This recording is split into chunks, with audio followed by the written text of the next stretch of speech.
What's going on, guys? We're rolling at you live. As you can notice right now, me and JP are not together. This has kind of been the whole issue this summer, but we're trying out a remote podcast for you guys right now. Yeah, something different. First time using this for me, so we'll see how it goes. We're excited to get back into it. Absolutely. So we have a good amount to cover here. Sand Rally has wrapped up, but before we do anything else, we want to just do just bring up something that you guys may have seen, maybe not have seen.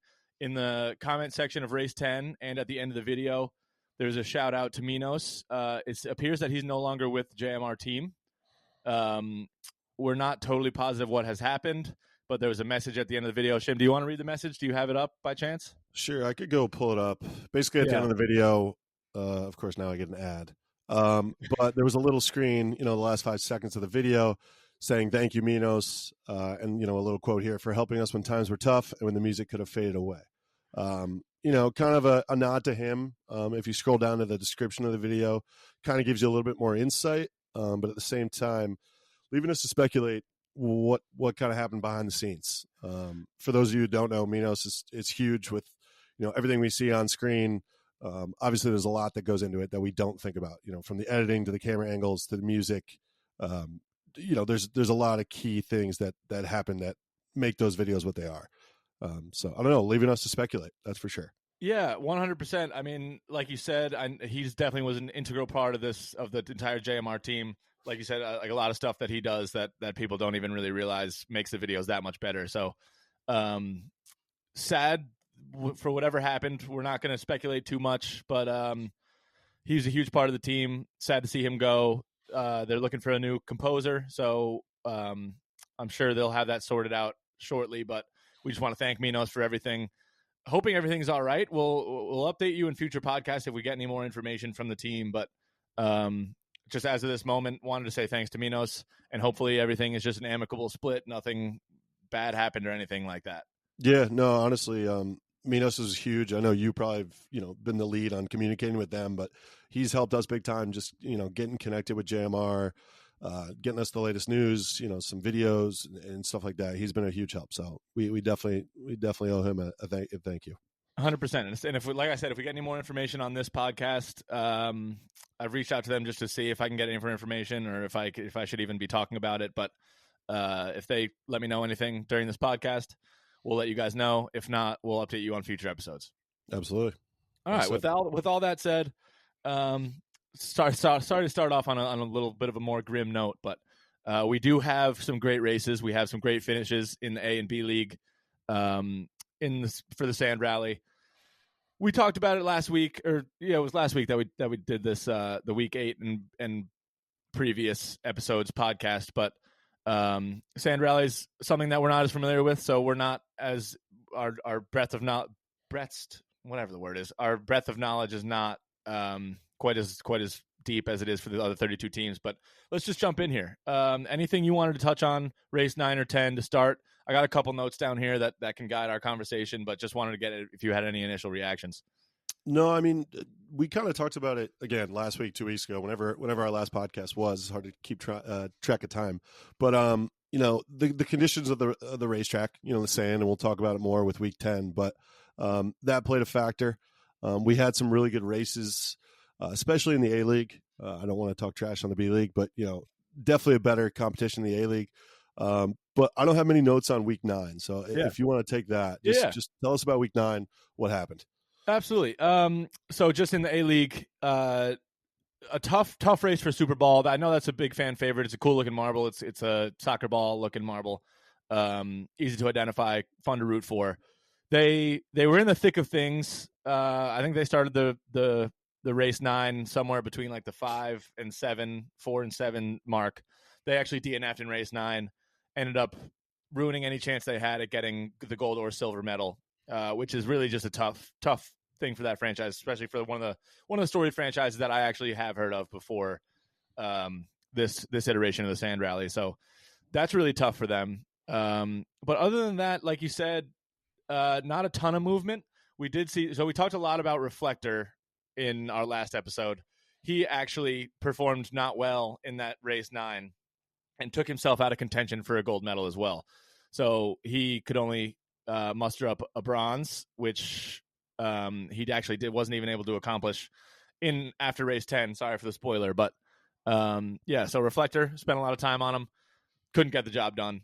So that's really all I had for race 9. And then after race 9, we just saw that there were 3 marbles left that had a shot at the title: Blue Moon, Dragon's Egg, and Pollo Loco. That was the 3. Blue Moon after race 9 took a step forward and was in the lead by a pretty substantial margin going into race 10, and then Dragon's Egg and Pollo Loco were about 10 plus points behind him. So that's where we stood after race 9.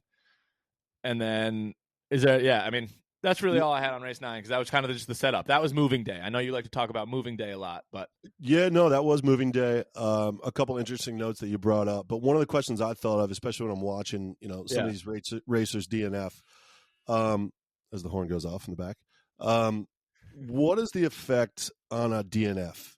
Obviously we're talking about 10 races here. Yeah. Do you see it as a big a deal as it was in the Survival 100? Is it something that, if you DNF early in this competition, can you medal or podium, or is it just that impossible? That's a great question, but I think it's pretty impossible. I mean, we've even talked about it. So obviously Marble Survival 100, you have 7 races a week, I guess, to make your hay. And the only problem, it's only the bottom 2 or 1 marble as we get further down the competition. It's only the bottom 2 marbles or the bottom 1 marble that gets eliminated. So you can pretty much bounce back from a DNF. I mean, we talked about how big of an impact they did have in Marble Survival 100, but as far as this event, I think it's pretty significant to DNF, because not a lot of marbles are DNFing, and if you do, you only have 10 races to really make your hay. And it's not as if you're just trying to escape elimination, but you're trying to place in the top 3. So psychologically, I think early on in this competition, if you DNF, you're probably saying, well, damn, there goes our hopes at really kind of capturing a medal. And now that like Super Bowl did in race 9 in crunch time, that's got to be really deflating, because then you pretty much know that you're cooked, like Super Bowl did after this race. They knew that they had no shot. Yeah, no, it's tough to race up to that. It's interesting because we talked about a lot of the conditions and kind of the effects it has on the racers. But like you said, we haven't seen many DNFs. Yeah. I believe in week 10, the B League, did the B League have no DNFs for that final race? I believe so. That is true. We can hop into race 10 for the B League if you want real quick. Sure. Let's go into it. Just a little non-eventful, as you said, but take it over. Yeah, it wasn't totally eventful. I did want to bring up one good quote by Greg.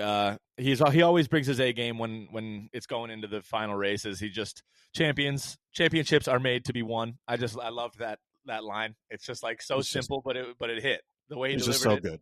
It's just great. It's so good. He's so good. He's still our white whale. We got to get him on the podcast among other people. It'll happen, I guess. Unfortunately, It'll Minos definitely happen. Can't get Minos. I guess. Who knows? Who knows? We don't know. Yeah, we still could, I guess. But yeah, El Capitan has won the B League and Sand Rally. It's I did bring up last week that's who I was rooting for.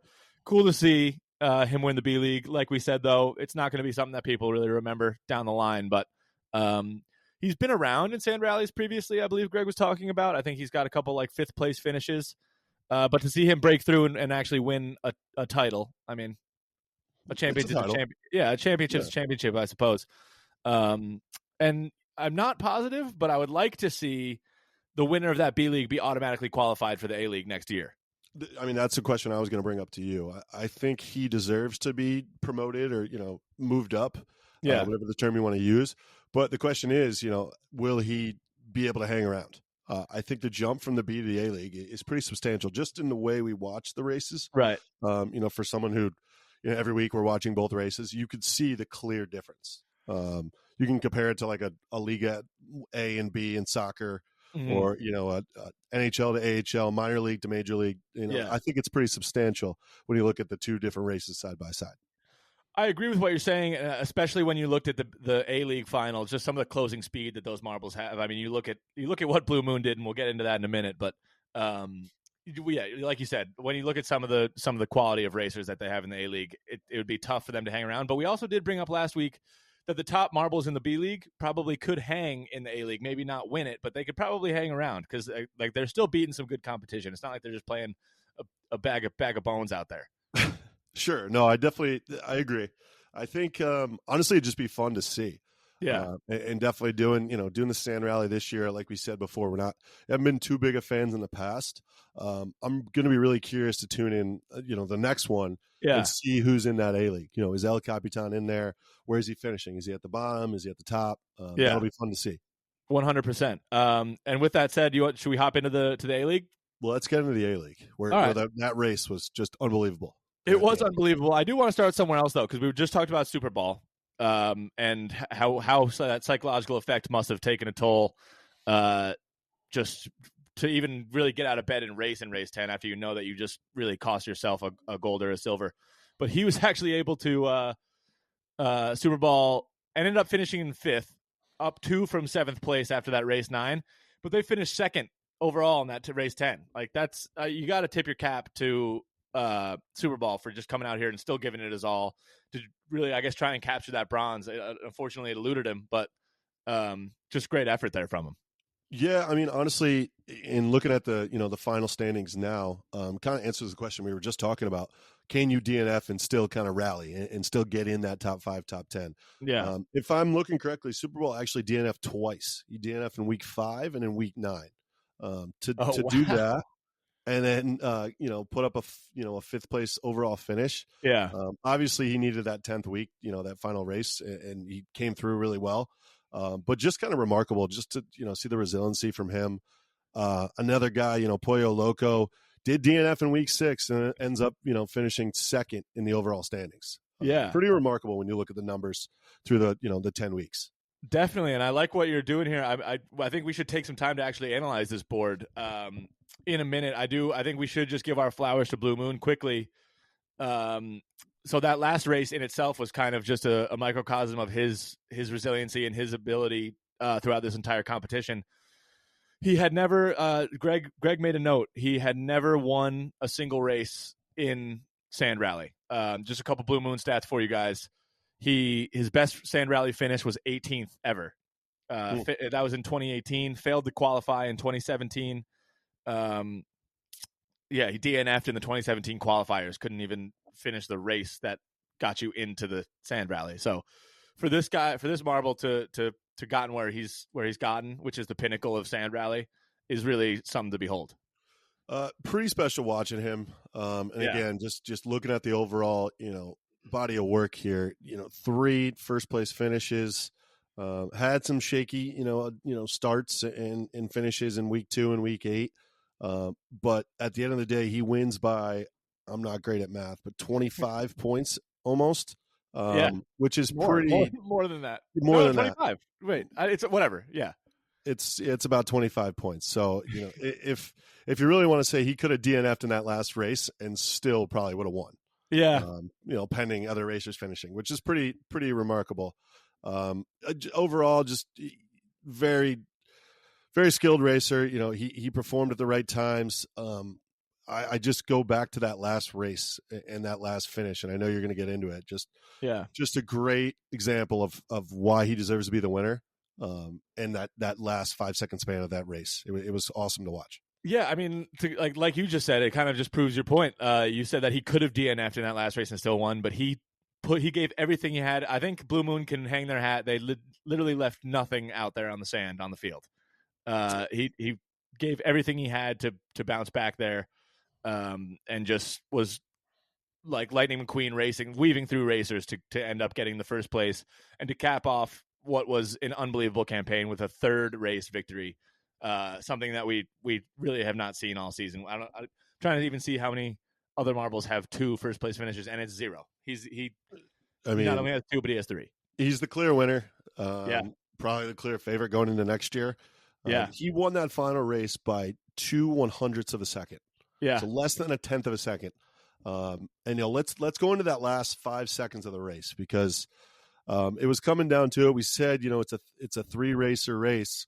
But let's go over that finish, because I'm trying to find the numbers here. He won by, Lollipop 0.3 of a second off the lead. Red number 3, 0.4 of a second. Those 4 racers there at the end were it was a photo finish. Yeah. It was great to watch. It was unbelievable, and like we just touched on Super Bowl, he was in the mix right there. Unfortunately, I was kind of rooting for Super Bowl to win that race, just for that epic bounce back. But that might have even been a bigger tease for him. Like, oh my gosh, what could have happened if I didn't DNF last race? But yeah, the end of the race was absolutely insane. Blue Moon was in sixth place with about 10 seconds left in the race. Took the high line, passed three of the marbles, then just had to get past Super Ball, and I don't know if it was Pollo Loco. It might have been. It might have been Pollo Loco, yeah. Yeah, Pollo Loco, Lollipop, Super Ball. They were all in there. But you just see him taking all the best lines. The marble looks also so fast. It's a sleek blue marble. It makes it look like it's just rolling so clean through the sand, and it probably is. So just shout out to him. Unbelievable. 3 wins, a silver. Really, I mean, 2 bad finishes, though. 2 last place finishes, which is kind of interesting to look at in the second race and the 8th race, to just garner 1 point from those races. So that's kind of tough, but just what a campaign. It's really all I can say here. Yeah, I mean, again, we've given him his flowers. I definitely, watching this event and watching, Blue Moon finish where he did, I was having nightmares and flashbacks of the Oceanics with the blue flying in my screen, and it was terrible. It was terrifying to watch. It's the year of the blue. It's the year of the blue, but at the same time, no beef with that campaign, with that team. All credit to them. They clearly deserve to win this competition, and did it pretty easily, I would say. Yeah. 25-point margin. Yeah, and then, I mean, let's just talk about right behind him, Pollo Loco. Congrats on the silver, absolutely. Just edging out Dragon's Egg. That's something that you got to be proud of. I mean, there's 20 marbles here. Only 3 of them could podium. And sorry, but you weren't going to catch Blue Moon in this event. So 94 points is a really, really good finish. No wins, no race wins, but a bronze finish, 2 silver finishes. Same for Dragon's Egg. So shout out to those guys as well for making some noise, and I'm sure we'll be watching them next season as well. Absolutely. I think two racers, second and third there, that probably were happy with how they did, but at the same time, man, they probably felt like they could have done a little bit better. Yeah. I think, an early win for them, an early first place finish probably would have helped them. But at the same time, there's nothing to be upset about, a second and third place finish, especially when Blue Moon just kind of ran away with it. I'm sure they're very pleased with how they performed. Absolutely, yeah. I think everyone's kind of just tipping their hat to Blue Moon. It's kind of like it's like Michael Phelps. Like, you weren't stopping him. So exactly. Yeah. It's just it was a battle for second place, really. That's what it was. Okay. Is there anything else you want to wrap up with here? I want to talk about red number 3. He was I know he's a fan favorite, and there was a really good comment from Mike Zard. Maybe pronouncing that wrong, but Mike Zard, maybe it's like a Charizard spinoff, not sure. But Mike Zard commented about red number 3, and something that I actually didn't know about the history of this marble. He used to be a marble-sized bead, so he had 2 holes in each end. So you know how a bead, like, you can put on a necklace, and like there's got a hole that you can like at summer camp, you're making necklaces, and exactly number 3 is on it. Exactly. But I guess there were some complaints about the fact that this marble was altered, or that it had some kind of maybe competitive advantage, or just the fact that it was different. People didn't like that. So the marble ended up being nerfed, and now it's a whole marble instead of just having that hole through the side. I like that terminology. He got nerfed. He got nerfed a little bit. And we saw him. Well, actually, we saw him have a pretty good push in the end there, 12-12 to finish, to come in 7th place. A top 10 finish is solid. I mean, it's okay. Yeah, no, I think thinking about it, and it's an interesting fact from Mike Charizard. What's his last name?